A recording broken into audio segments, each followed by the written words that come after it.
A young girl went up to her father who was using his phone and said, "Dad, how much do you make every hour?" Her father looked at her, slightly confused, and replied, $100.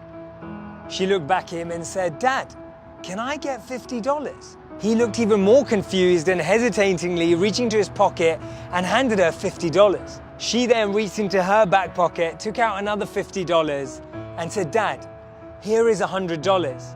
Can I have an hour of your time?"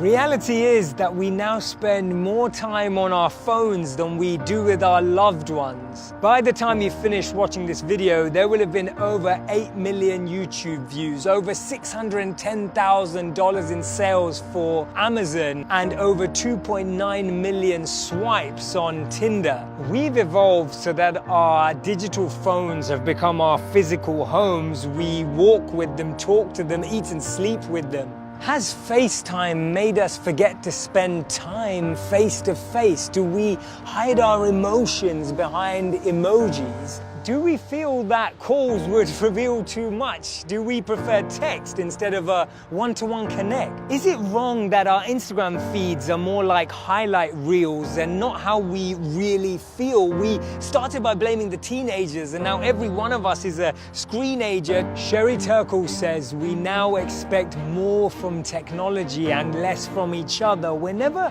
alone, but still lonely, alone together. And we're meant to use things and love people, but today we use people and love things. For 80% of us, the first and last thing we see in our day is our phones. Parted from them, we feel lost. 70% of us turn to our phones in crowds just to look busier.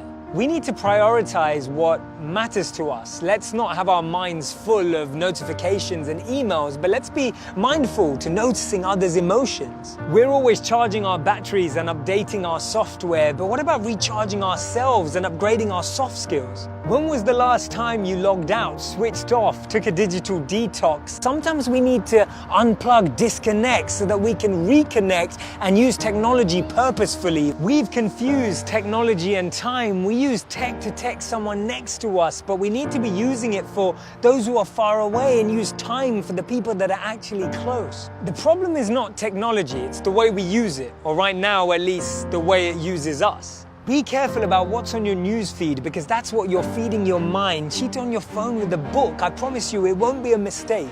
Don't make someone compete for your attention against your phone. Give it to them and let them surprise you. Create no technology times and zones in your home so that the ones who love you can hear your voice and not just your ringtone.